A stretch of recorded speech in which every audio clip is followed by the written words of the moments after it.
Okay, isipin mo ano? Regular ka ni Julius. Ay, tonto. Sige mo. Yuko. Huwag kang ano.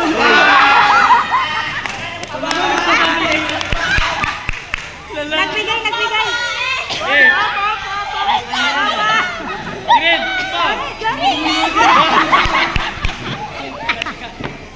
Hindi kami yan. Okay, stop.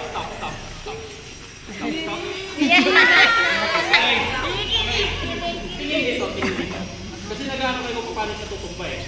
Okay. Kung nagtusay kayo, nahawakan mo na to. Grab. Nahawakan mo na to. Pwede Grab mo na kagad. Then, pwede ka lang mag-slide sa kanya. Agad dito patumba na sa kanya. At least madala mo lang to. Walang problema yun. Basta madala mo siya dada. Madali mo na pag-reverse dito ngayon.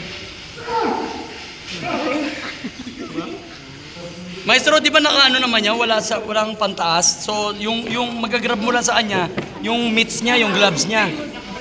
Nakimono ba? Ay, sorry. Okay. Sorry. Kaya nga, magagamit niyo ang belt at saka kimono pag lockings. Bakit? Pag nag-grab kayo dito sa kanya, pwede mo gamitin na sa lockings.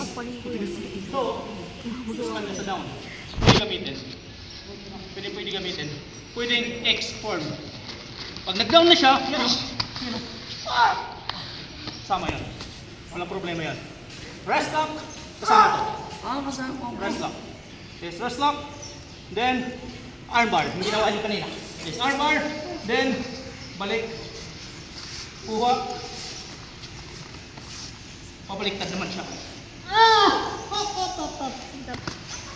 Okay? Ganun siya. Or dito. Baka nyo naman. Dito. Punta dito.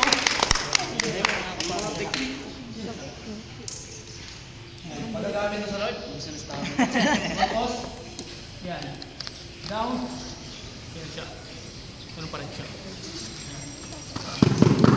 Ito pipilitin. Pupunta rin. Okay? Pag down mo, kung tayo mo, dito ka pa rin. Oh my God. Yes. Parang tinatanggal yung ulo. Parang ako nasasaktan. May kita kayo mukha.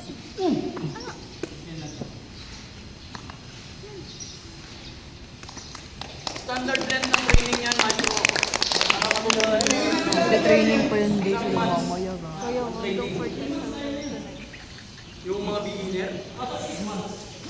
Pero pag nagagamit na kayo, kaya nyo.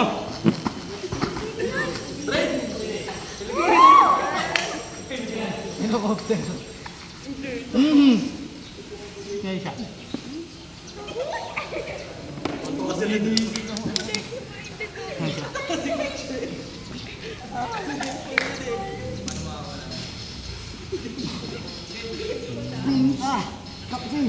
Yan, counting na yan. 10 seconds na yun. Okay na po. Master.